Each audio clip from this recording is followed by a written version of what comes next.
What's going on, everybody? LK here, back at it again with another video, and today some more Dragon Ball FighterZ for y'all. And today I wanted to actually talk about a kind of controversial mechanic in the game. I wanted to just talk about Limit Break. So if you're not familiar with this mechanic, it's a new mechanic they added in Season 3, where if you are down to one character, you get some extra buffs that you didn't used to get in previous versions. Specifically that you come in with one extra bar of meter and you do 20% more damage. So it's pretty easy to see the damage difference if you just hop into training mode a little bit. So here's my Broly doing 5H, does 1000 damage. And here's the Limit Break Broly doing 1200 damage with the same move. The Limit Break buff is actually the exact same as the Sparking buff.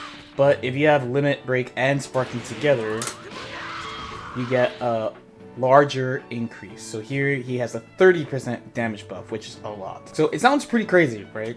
You get a 20%, maybe a 30% damage buff, depending on whether or not you save Sparking. But I think that they realized that when you are down to one character, you are incredibly weak. So you lose a lot by being down to one character, right? So you don't have assists for neutral anymore, or for damage extensions like this.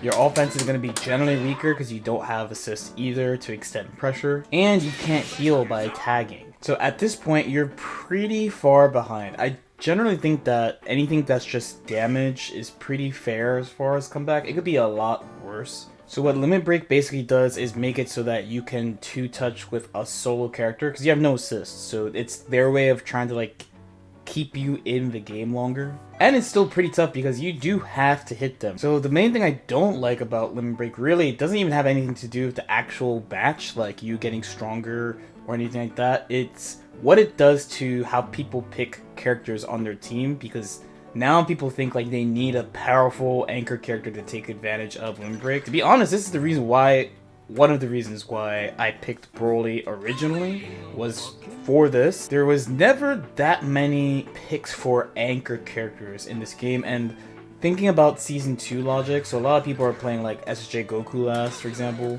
and the biggest thing with him was that you were trying to play like a perfect game, so you didn't actually have to play SSJ Goku. But now in Season 3, like, a lot of people tend to want an anchor character that also is powerful, specifically in Limit Break, and you don't really have a lot of options for those in the game. I would say right now you have characters like Base Goku, Tien, Yamcha, all pretty viable picks. Then you also have Broly, UI Goku, and then maybe Trunks. Now, Trunks is a valid pick, especially if you want to save Spark for him, I guess. So along with those characters, you have the Season 2 style anchor as well, of just like neutral support that you don't actually want to see play that much. But overall, you'll see those first 6 characters because people feel like they have to play a character that super takes advantage of the Limit Break buff. There's also another question that comes up because of Limit Break, which is when should you use your Sparking? Limit Break Sparking, you get a 30% damage buff total overall. So you have the school of I should Spark to save my whole team, and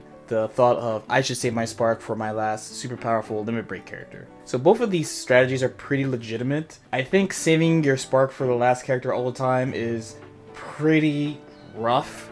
And it's kind of like an unstable thing, even though if you play in the right character, Broly, UI Goku, Yamcha, Tien, characters like that, they get really huge buffs. But even then, it's not so much about Limit Break, it's more about Sparking. So in my head, Sparking is the real, like, oh, this is the mechanic that changes the game when it's in play. Limit Break is more like a last lifeline, like we don't want you to be totally out of the game type of mechanic. Because Sparking, you actually get access to a bunch of things you literally can't do normal. The Super Dash with no pushback, jump cancelable normals, air dash cancels that you don't have normal access to, and a damage buff, and held advantage. So you have a lot of things that you can do in Sparking that you can't do basically for the rest of the game. So in the end, I just don't really think Limit Break is that bad. I'm definitely ready for people to be like, well, you play Broly, so of course you don't feel that bad. I think if I lose to like a Limit Break character versus my whole team, I think it's my fault. I don't think it's Limit Break's fault. But yeah, let me know what you guys think. I still kind of hear people complain about Limit Break every now and then, but to me, the real enemy is this. That Sparking is the real big boss. Limit Break is not that bad.